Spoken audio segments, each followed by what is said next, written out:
বঙ্গবন্ধুর অন্যতম খুনি ডালিম, যিনি মেজর ডালিম নামে পরিচিত, যার ইতিমধ্যে ফাঁসির হুকুম হয়েছে এবং ফাঁসির দড়ি তার মাথার উপরে ঘুরছে, যে পলাতক অবস্থাতে সারা পৃথিবীতে ঘুরে বেড়াচ্ছে, সে গতকালকে ইউটিউবের একটি লাইভে এসেছিল।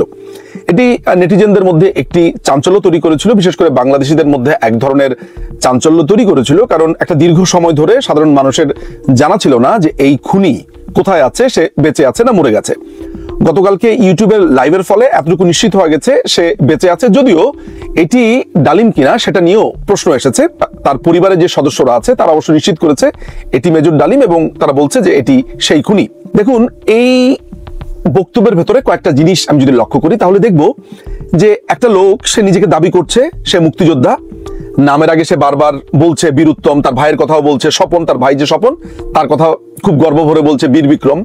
তার মানে মুক্তিযুদ্ধ এই লোকটির কাছে একটি গুরুত্বপূর্ণ বিষয়। মুক্তিযুদ্ধ চলাকালীন সময় যখন জিয়াউর রহমানকে ভারতের তার বেইজে নিয়ে আসা হলো, অর্থাৎ কল্যাণীতে, সে যখন কল্যাণীতে অবস্থান করছিল তখন ডালিম বলছিল যে জিয়াউর রহমানের সাথে তার সবচেয়ে সখ্যতা ছিল, যে কোনো সময় জিয়াউর রহমানের কাছে এক্সেস ছিল, এবং মুক্তিযুদ্ধের সময় নাকি ডালিম বুঝতে পেরেছিল যে এটি ভারতের চালে যুদ্ধ হচ্ছে।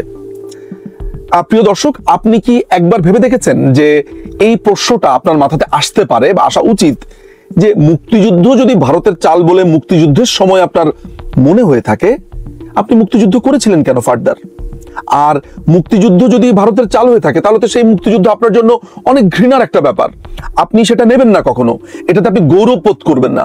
কিন্তু মুক্তিযুদ্ধের পরে যে মুক্তিযুদ্ধের তকমা আপনাকে দেওয়া হলো বীর উত্তম, সেটি আপনি আপনার গায়ে জড়ালেন কেন? কিংবা আপনার পরিবারের আপনার যে ছোট ভাই স্বপন, সে স্বপনও তো বীর বিক্রম, তার গায়ে জড়ালো, সেটা নিয়েও দেখি আপনার গর্ব আছে, কোনো আক্ষেপ আমি দেখতে পাচ্ছি না। নাম্বার ওয়ান প্রশ্ন।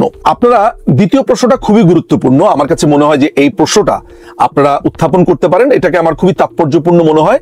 আপনারা যদি ডালিমের লাইভটা দেখেন তাহলে ডালিমের লাইভে একটা কথা পরিষ্কারভাবে বলা আছে যে মুক্তিযুদ্ধের সময় তারা সেনা পরিষদ নামে একটি সংগঠন গঠন করে এবং জিয়াউর রহমানকে কোরআন শরীফ হাতে ছুঁয়ে শপথ করানো হয় যে সে তাদের দলে এসেছে, এবং এই সংগঠনের কথা ক্ষমতায় যাওয়ার আগ পর্যন্ত তারা কেউ কাউকে বলবে না। জিয়াউর রহমানকে এই সংগঠনে একটি গাইড হিসেবে নেওয়া হয়। এই সংগঠনের উদ্দেশ্য কি ছিল এটি বলতে গিয়ে ডালিম বলছে এই সংগঠনের উদ্দেশ্য ছিল বঙ্গবন্ধু সরকারকে, অর্থাৎ ভবিষ্যতে যে বঙ্গবন্ধু সরকার হতে যাচ্ছে বাংলাদেশ স্বাধীন হওয়ার পর, সেই সরকারকে উৎখাত করা এবং বঙ্গবন্ধুকে হত্যা করবার পরিকল্পনা এই 25 বছরের এই সেনা পরিষদের যে রোডম্যাপ আছে সেখানে ছিল। আমার এই কথাটা যদি আরেকবার আপনার কাছে মনে হয় যে দেখি তো ডালিম কি বলেছে, আপনারা সেই লাইভ থেকে দেখতে পারেন, আমি আর এখানে জুড়ে দিলাম না, কারণ এখানে কপিরাইটের অনেকগুলো ইস্যুজ আছে। যেই লোকটা মুক্তিযুদ্ধের সময় বঙ্গবন্ধুকে হত্যা করবার প্ল্যান করে, সেই লোকটা যখন তার লিখিত গ্রন্থের মধ্যে, আমি সেই বইটা দেখাচ্ছি, এই বইটার ভেতরে সে বারবার বলছে বাকশালের জন্য, রক্ষী বাহিনীর জন্য, আওয়ামী লীগের অরাজকতার জন্য বঙ্গবন্ধুকে খুন করেছে, উৎখাত করেছে, তাহলে তার আজকের অর্থাৎ গতকালকের লাইভের সাথে তার এই বইয়ের বক্তব্য কি মেলে? সে তো বলছে মুক্তিযুদ্ধের সময় প্ল্যান করেছে। তো যেই লোকটা মুক্তিযুদ্ধের সময় বঙ্গবন্ধুকে হত্যা করার প্ল্যান করে, সে বাকশালের ধোয়া তুলছে কেন? সে রক্ষী বাহিনীর ধোয়া তুলছে কেন? এই প্রশ্নটা আজকের তরুণ তরুণীরা অনুগ্রহ করে করবেন এবং এটার জবাব আমার ধারণা আপনারা চাইবেন। এটা গেল দুটো। আর 3 নম্বর যেটা, সেটাও আমার জন্য অনেক গুরুত্বপূর্ণ, সেটা হচ্ছে একটা দীর্ঘ সময় ধরে আপনারা শুনে এসেছেন যে মুক্তিযোদ্ধা ক্যাপ্টেন শেখ কামাল, তিনি নাকি আপনার মেজর ডালিমের ওয়াইফকে উঠিয়ে নিয়ে এসেছিলেন। গতকালকের তার লাইভের পরে আপনারা নিশ্চয়ই নিশ্চিত হয়েছেন যে শেখ কামালের কোনো ভূমিকাই সেখানে ছিল না, এবং অনেকদিন ধরে আমরা বলে এসেছি যে ডালিমের নিজের গ্রন্থেই লেখা আছে। আপনাদের মধ্যে অনেকেই সেটা বিশ্বাস করেছেন, অনেকেই করেননি। কালকে তো আপনাদের কাছে এতটুকু নিশ্চিত হয়ে গিয়েছে যে Sheikh Kamal had nothing to do with that incident. আচ্ছা, ওই ইনসিডেন্টটাতে বিয়ে বাড়িতে কি হয়েছিল, বিয়ে বাড়িতে হওয়ার পরে উঠিয়ে নিয়ে আসা নানান ধরনের কথাবার্তা শুনেছি। মাথায় রাখবেন যে একটা ফ্যাক্টের ভেতরে যদি একটা মিথ্যা থাকে, একটা গোলমাল থাকে, তাহলে পুরো ফ্যাক্ট নিয়ে কিন্তু আপনার প্রশ্ন উঠবে। আমি ওই ইনসিডেন্টটা নিয়ে আপাতত এই মুহূর্তে কোনো কথা বলছি না, কিন্তু আমি ইনসিডেন্টটার পরের যেই বিচার চাইবার যেই জায়গাটা আছে বা অংশটা আছে, সেই জায়গা থেকে একটা প্রশ্ন করছি। আমি আশা করি এই প্রজন্মের তরুণ তরুণীরা সেই প্রশ্নটা তুলবেন। সেই প্রশ্নটা কি? সেই প্রশ্নটা হচ্ছে যে বঙ্গবন্ধুর বাসাতে যখন গেলেন, সেখানে বঙ্গবন্ধু পুরো ব্যাপারটাকে মিটমাট করলেন এই বলে যে প্রথমে মাফ চাইতে বললেন গাজীকে, গাজী মাফ চাইলো এবং গাজীকে যা বলার বললেন, প্লাস মেজর ডালিমকে এবং নিম্মিকে অর্থাৎ ডালিমের ওয়াইফকে এই বলে কথা দিলেন যে গাজীর বিচার হবে। আপনি সেটা বিশ্বাস করেন আর বিশ্বাস না করেন, গাজীর বিচার হবে বলে বঙ্গবন্ধু বলেছে। ডালিম ওই মুহূর্তে সেটা মেনে নিয়েছে। ওকে, বিচার যখন হবে আমি দেখি কি বিচার করে, এই তো ঘটনা। এটা সে মেনে নিয়ে সেই বাসা থেকে বের হয়ে আসলো। তার বইতে যেটা লেখা আছে, যখন পরের দিন ক্যান্টনমেন্টে যায়, ক্যান্টনমেন্টে যাওয়ার পরে সেখানে মেজর হাফিজ, তারপরে হচ্ছে যে আপনার জিয়াউর রহমান, তারা তাকে নানানভাবে আপনার ইনফ্লুয়েন্স করতে থাকে যে না তুমি এত সহজে মেনে গেলা। আমি বলি সেই বইয়ের অর্থাৎ তার যে বইটা আছে যা দেখেছি, যা বুঝেছি, যা করেছি, এই বইটার 448 নম্বর পাতাতে পরিষ্কারভাবে লেখা আছে যে নানানভাবে ইনফ্লুয়েন্সের পরে সে রাজি হয়েছে, না এটা তাহলে গতকালকে যে বিচার করে দিয়েছে সেই বিচার আমি মানি না, এই 3টা জিনিস করতে হবে, 3টা জিনিস করলে আমি মানি। খেয়াল করে দেখেন, আপনি একটু ভালোভাবে চিন্তা করে দেখেন যে একটা ঝামেলা হয়েছে, ঝামেলা হওয়ার পর আমি বিচার নিয়ে একজনের কাছে গেছি, সেই যার কাছে আমরা বিচার নিয়ে গেছি সে বলেছে বিচার তিনি করবেন, অর্থাৎ বিচারের অথরিটি তিনি, বিচার তিনি করবেন। রিজনেবলি যদি আমি চিন্তা করি তাহলে সেই লোকটাকে আমি কয়দিন সময় দিব?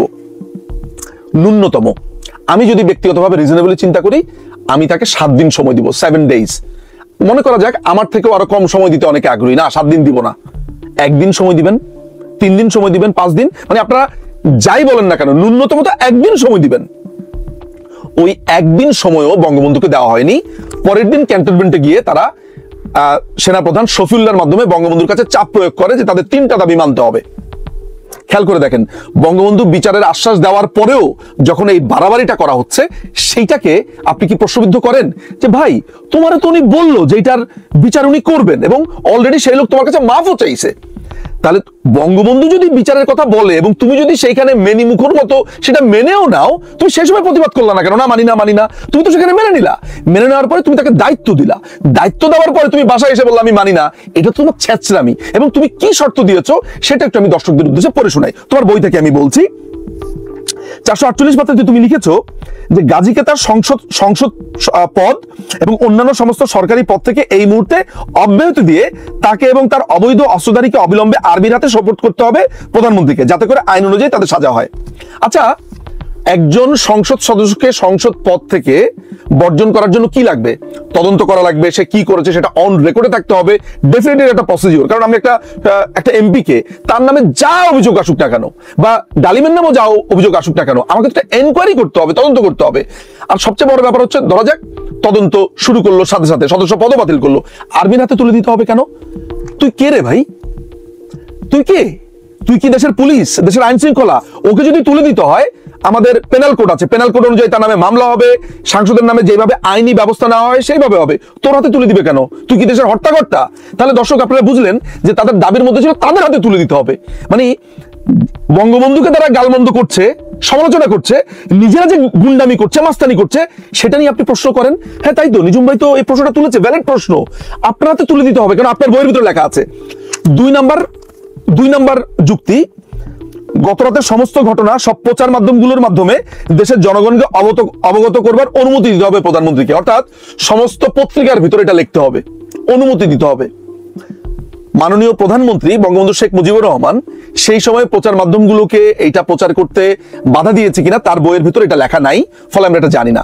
সবচেয়ে বড় ব্যাপার হচ্ছে, একটা সাবজুডিস ম্যাটার যেটা অলরেডি বলা হচ্ছে, যেটার বিচার হচ্ছে, সেটা প্রচার মাধ্যমগুলোতে এনে আপনার ধান্দাটা আসলে কি ছিল? ওই যে মুক্তিযুদ্ধের সময় আপনি 25 বছরের চুক্তি করেছিলেন বঙ্গবন্ধুকে মেরে ফেলবেন, সেটা ফিল্ড রেডি করছেন, তাই তো?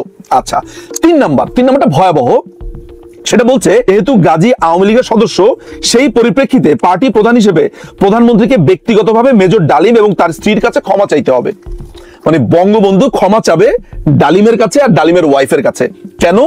কারণ বঙ্গবন্ধুর দলের এক সদস্য, বঙ্গবন্ধুর দলের এক সংসদ সদস্য বা একজন ব্যক্তি বা নেতা ডালিম এবং তার ওয়াইফের সাথে অন্যায় করেছে। যদিও সেটা তদন্ত সাপেক্ষে আমরা এক পক্ষীয় শুনেছি, শুধু ডালিমের বক্তব্য শুনেছি, গাজী বেঁচে নেই, গাজীর ফ্যামিলি বেঁচে নেই, কেউ বেঁচে নেই, আমরা জানিও না আদৌ কি হয়েছে। অর্থাৎ 2 পক্ষের কথা কি আমরা শুনবো কিনা, সে যত বড় অন্যায়কারী হোক, আমরা 2 পক্ষের বক্তব্য শুনবো কিনা।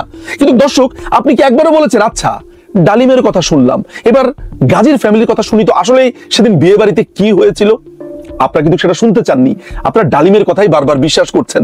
এটা একটা অদ্ভুত একটা ব্যাপার। মানে আমি যাদেরকে দেখেছি তারা এটা মেনে নিয়েছে, যাচ্ছা বুঝলাম এটা ডালিমের কথাই মনে সত্য, কিন্তু আপনারা অপর পক্ষের কথা, অথচ আপনার ন্যায় বিচারের কথা বলেন, আপনার সাম্যের কথা বলেন, মানবিক মর্যাদার কথা বলেন, আপনারা সম অধিকারের কথা বলেন, সংবিধানের কথা বলেন, অথচ আপনারা দুই পক্ষের কথা শুনতে রাজি না।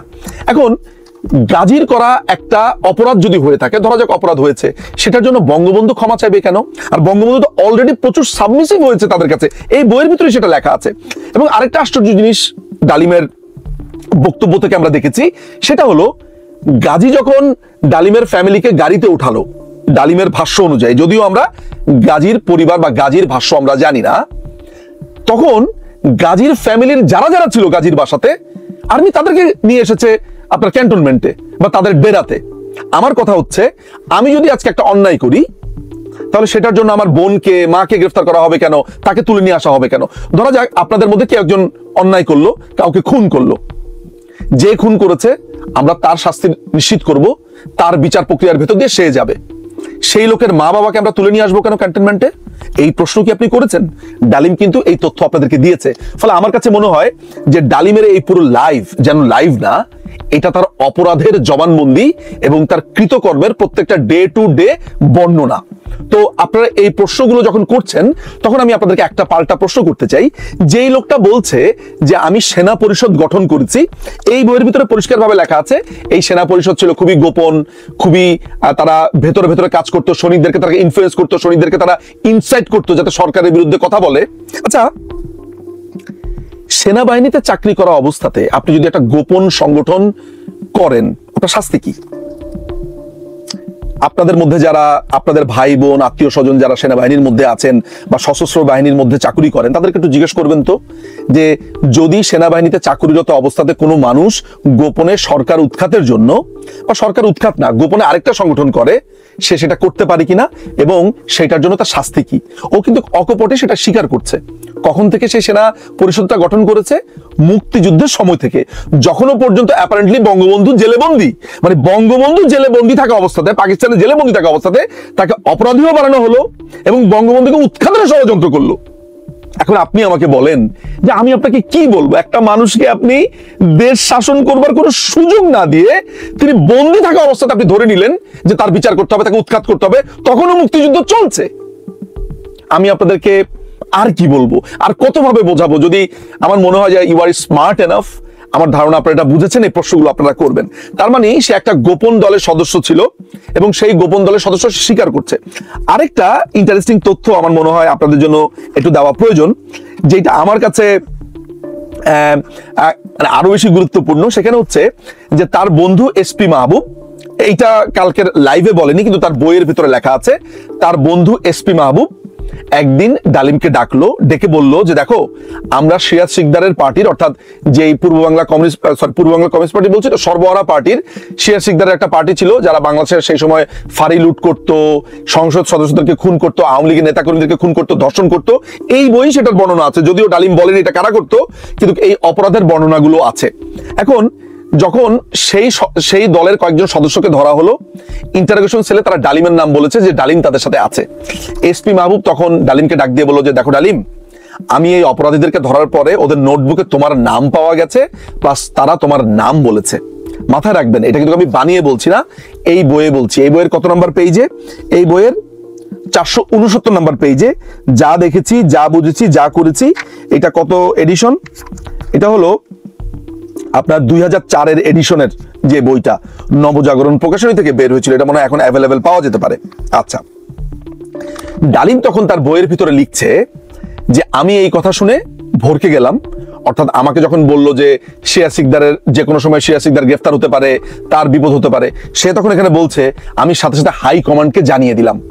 এখন আপনি আমাকে বলেন বা আপনারা আমাকে বলেন যে একজন সেনাবাহিনীর অফিসার, তার সাথে একটা খুনের ডাকাত পার্টি সিরাজ শিকদারের সাথে যোগাযোগ, যদি যোগাযোগ না থাকে তাহলে হাইকমান্ডকে সে কিভাবে জানিয়ে দিয়েছে? এখানে লেখা আছে বইয়ের ভিতরে, কি লিখেছে? সংবাদটা যত তাড়াতাড়ি সম্ভব সংশ্লিষ্ট মহলে পৌঁছে দিতে হবে, সাবধানের মান নেই। পরদিনই খবরটা জায়গা মতো পৌঁছে দিয়ে সাবধান করে দেওয়া হয়েছিল।